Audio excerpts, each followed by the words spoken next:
Mr. Leader, Madam Chair, Mr. Vice Chair, or Mr. Co-Chair, and to the members, it is first great to see you here. Thank you for doing this hearing. Thank you for giving witnesses an opportunity to speak the truth to what is occurring in America. And most especially, thank you to the witnesses for being willing to speak truth to what's going on in America. Much is happening in the world of healthcare. While President Biden has worked to expand access to healthcare, take, for example, the record number of Americans who have insurance today, more than 300 million, never before seen in this country, who now have access to a doctor or can take their child to a doctor and to a hospital and no longer worry if they'll go bankrupt as a result of doing so. While he is doing that, some places are restricting care, taking away rights and freedoms to the care Americans need.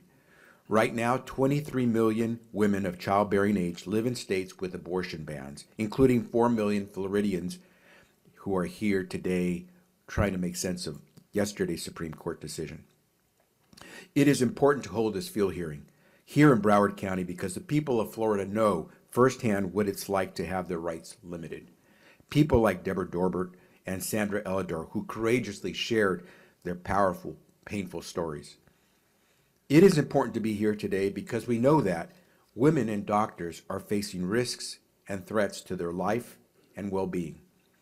That a 10-year-old rape victim must leave her home and her state of Ohio to receive the abortion care she needs.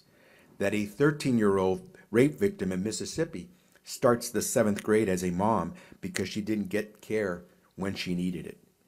That doctors, like my wife, Carolina, an OB-GYN who specializes in high-risk pregnancies, are being forced to weigh legal opinions before rendering their medical opinions. That the 10 states with the highest maternal mortality rate have enacted abortion restrictions, leaving more women in deserts of care as providers are making the difficult decision to uproot their families and move to other states. That the medical students who are choosing not to establish their practice in states, sometimes their home states, that attack reproductive rights in healthcare, are perhaps now witnessing women who are going to have access to even less care in those states. And that our daughters, my 3 daughters, have fewer rights today than their mothers had. Today we're seeing extremists push the boundaries of how far they can go to regulate reproductive rights. In Alabama, they went after in vitro fertilization. Is contraception care next? Poet Robert Frost once said, "How many things have to happen to you before something occurs to you?" How many things have to happen to Miss Dorbert, Miss Elidor, before something occurs to us?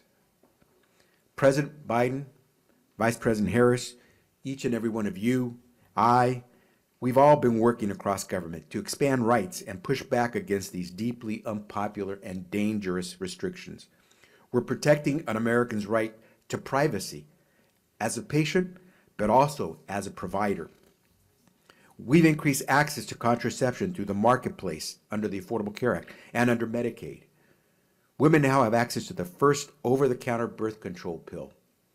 And we are right now in the Supreme Court defending a woman's access to medication abortion. It has never been more important than today to take action to protect our rights and freedoms as Americans, especially our rights and freedoms to care for our own bodies. Just last week, I was at an event with Governor Gretchen Whitmer in Michigan, a state that passed laws to protect IVF and to decriminalize surrogacy, and where contraception and abortion access are enshrined in the state's constitution. Even where these rights are protected, people are scared, and I know, Congressman Kildee, you can attest to that back in your home state. I am grateful for Leaders Jeffries and all of your congressional leadership to restore women's rights and freedoms to the health care they need.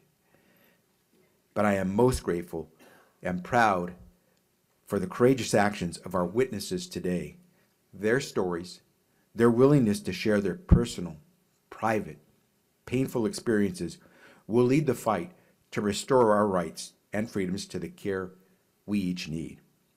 Madam Chair, Women in America should not be living in medical apartheid in this country. We all have important work to do.